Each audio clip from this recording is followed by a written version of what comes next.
जिले की हलचल। आकाशवाणी लखनऊ से प्रस्तुत है जिले की हलचल। आज सुनिए उन्नाव और अलीगढ़ जिलों की हलचल। पहले सुनते हैं उन्नाव जिले की हलचल। आलेख और स्वर है विकास शुक्ला का।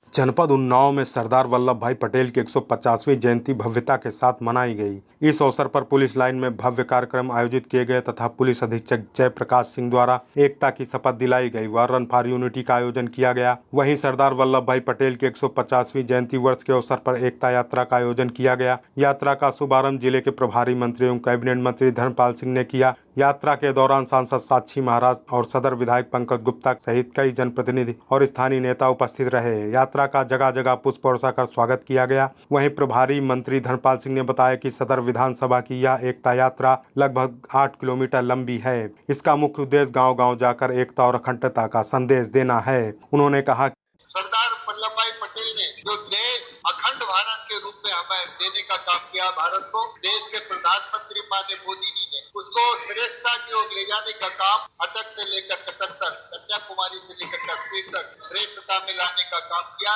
ये यात्रा गाँव-गाँव जाकर उसी के संदेश देने का काम किया।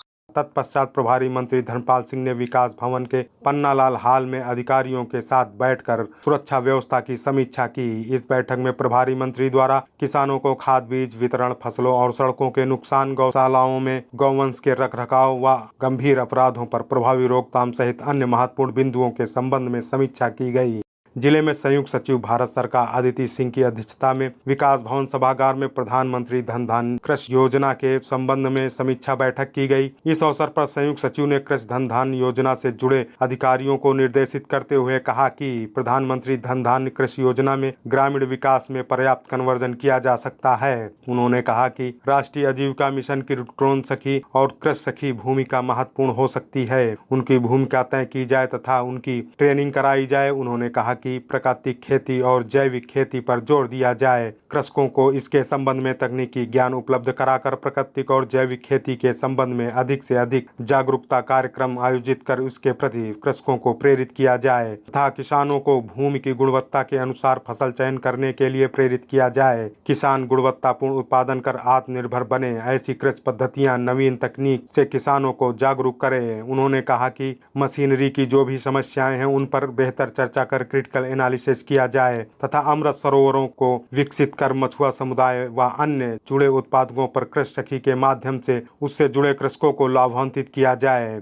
जिले में राष्ट्रीय ग्रामीण आजीविका मिशन योजना के तहत बैंक शाखाओं के प्रबंधकों के लिए जिला प्रशासन द्वारा एक दिवसीय कार्यशाला का आयोजन किया गया। कार्यशाला का शुभारंभ जिलाधिकारी गौरांग राठी द्वारा किया गया। इस अवसर पर उन्होंने कहा कि बैंक शाखाएं समूहों की सीसी लिमिट और अन्य ऋण सुविधाएं समयबद्ध रूप से उपलब्ध कराएं ताकि ग्रामीण अर्थव्यवस्था को सशक्त बनाया जा सके। उन्होंने कहा कि स्वयं सहायता समूहों के माध्यम से महिलाएं अब घर की चार दीवारी से निकलकर उद्यमिता के क्षेत्र में आगे बढ़ रही हैं। उन्होंने जोर दिया कि सशक्त समूह ही जिले की आर्थिक विकास की रीढ़ है। कार्यशाला में स्वयं सहायता समूहों के माध्यम से आत्मनिर्भरता की मिसाल पेश करने वाली महिलाओं को प्रशस्ति पत्र देकर सम्मानित किया गया।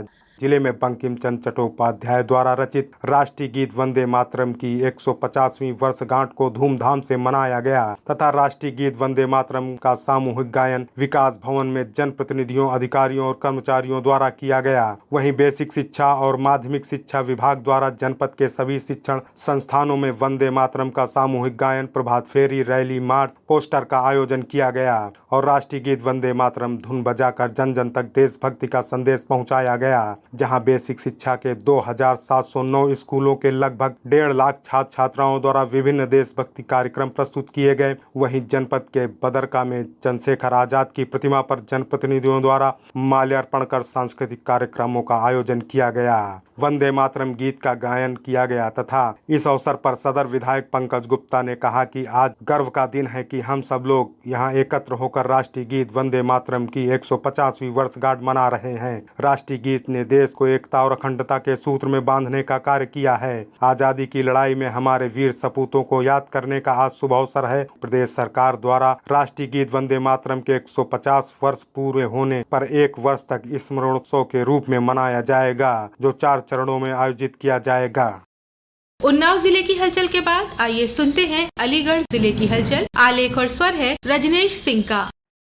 मुख्यमंत्री नंद बाबा दुग्ध मिशन के अंतर्गत संचालित मिनी नंदनी कृषक समृद्धि योजना 2025-2026 के तहत अलीगढ़ जिले में 8 लाभार्थियों का चयन किया गया। चयन प्रक्रिया मुख्य विकास अधिकारी की अध्यक्षता में विकास भवन सभागार में आयोजित बैठक के दौरान इलेक्ट्रॉनिक लॉटरी प्रणाली के माध्यम से की गई। मुख्य विकास अधिकारी योगेंद्र कुमार ने कहा कि योजना का उद्देश्य दुग्ध उत्पादन को बढ़ावा देना है और ग्रामीण अर्थव्यवस्था को सशक्त बनाना है। उन्होंने चयनित पशुपालकों को शुभकामनाएं देते हुए योजनाबद्ध रूप से कार्य कर अन्य किसानों के लिए प्रेरणा बनने का आह्वान किया। पशुपालक कृषकों ने चयन प्रक्रिया में पारदर्शिता की सराहना करते हुए मुख्यमंत्री एवं शासन का आभार व्यक्त किया और कहा कि इस योजना से ग्रामीण स्तर पर दुग्ध उत्पादन में वृद्धि होगी और हम पशुपालकों की आय में भी सुधार आएगा।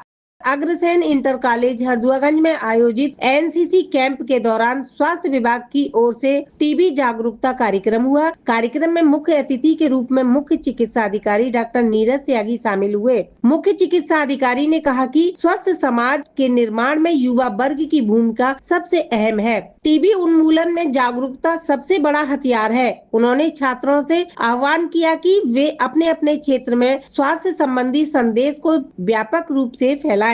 अलीगढ़ लोकसभा क्षेत्र के सांसद सतीश कुमार गौतम ने सांसद खेल महोत्सव 2025 के आयोजन की घोषणा की। उन्होंने अपने संदेश में कहा कि देश के प्रधानमंत्री नरेंद्र मोदी द्वारा शुरू किए गए फिट इंडिया, खेलो इंडिया जैसे अभियान युवाओं को शारीरिक और मानसिक रूप से सशक्त बनाने के लिए ऐतिहासिक कदम है। उन्होंने प्रदेश के मुख्यमंत्री योगी आदित्यनाथ की प्रशंसा करते हुए कहा कि प्रदेश में खेल सुविधाओं के विस्तार, स्टेडियमों के निर्माण और खिलाड़ियों को प्रोत्साहन देने का जो वातावरण आज तैयार हुआ है वह पहले कभी दिखाई नहीं देता था। सांसद सतीश गौतम ने कहा कि युवाओं की शक्ति की पहचान उनके खेल के मैदान से होती है। जिस देश के खिलाड़ी मजबूत होंगे वही देश वैश्विक मंच पर सशक्त राष्ट्र के रूप में खड़ा होगा। सांसद सतीश गौतम ने बताया हर बच्चा घर में खेलेगा तो स्वस्थ रहेगा तो आगे धीरे धीरे जो ग्रामीण खेल है हमारे कबड्डी हुए, कुश्ती हुई, खो-खो हुआ, जो खेल धीरे धीरे कमी होती जा रही है उसको एक साथ होकर आगे बढ़ाना और ग्रामीण खेल को एक राष्ट्र लेवल तक लाना। शहर में विकास विभाग एवं Aligarh city transport services limited की देखरेख में 25 इलेक्ट्रॉनिक बसों का संचालन किया जा रहा है। इन बसों में लोड फैक्टर की वृद्धि को बसों की चार्टर एवं निजी बुकिंग का निर्णय लिया गया है। आरएम सत्येंद्र कुमार वर्मा ने बताया कि बसों को निजी कार्यक्रम के लिए शाम 6 बजे से अगले दिन सुबह 6 बजे तक किराए पर लिया जा सकेगा। इसके लिए शुल्क भी निर्धारित किया गया है। बुजुर्गों, विद्यार्थियों व महिला समूह को बस बुक कराने पर 10% तक किराए में छूट मिलेगी। बुकिंग के समय संपूर्ण किराया जमा कराना होगा। शहर को शिक्षा और डिजिटल क्रांति की नई सौगात मिलने जा रही है। लगभग 5 करोड़ रुपए की लागत से शहर में डिजिटल लाइब्रेरी का निर्माण होगा। नगर निगम नगरोदय योजना के तहत इसका निर्माण करा रहा है। नगर आयुक्त प्रेम कुमार मीणा ने बताया कि अलीगढ़ में इस तरह का ये पहला प्रयास होगा और इसका जो उद्देश्य है, ऐसे बच्चे हैं जिनको सुविधा नहीं मिल पाती है पढ़ने की, बुक्स की, इंटरनेट की, बैठने की, लाइब्रेरी की, यह सुविधा जन जन तक बहुत ही कम कीमत पर बेसिकली पहुंच सके। शहर की बढ़ती शैक्षिक आकांक्षाओं को देखते हुए शासन ने इसकी स्वीकृति दी है। गुलर रोड हैजा हॉस्पिटल के पास लगभग 10,000 वर्ग मीटर से अधिक क्षेत्र में लाइब्रेरी का निर्माण होगा। डिजिटल लाइब्रेरी की खासियत इसे पारंपरिक पुस्तकालयों से अलग बनाएगी। यहाँ ई बुक्स, ऑडियो बुक्स और वीडियो लेक्चर्स का विशाल संग्रह होगा, जिससे छात्र न केवल पढ़ सकेंगे बल्कि सुन भी सकेंगे। High speed internet, wifi, digital scanner और कंप्यूटर लैब जैसी सुविधाएं उपलब्ध होंगी। ये था आकाशवाणी लखनऊ के क्षेत्रीय समाचार एकांश द्वारा प्रस्तुत जिले की हलचल का आज का अंक।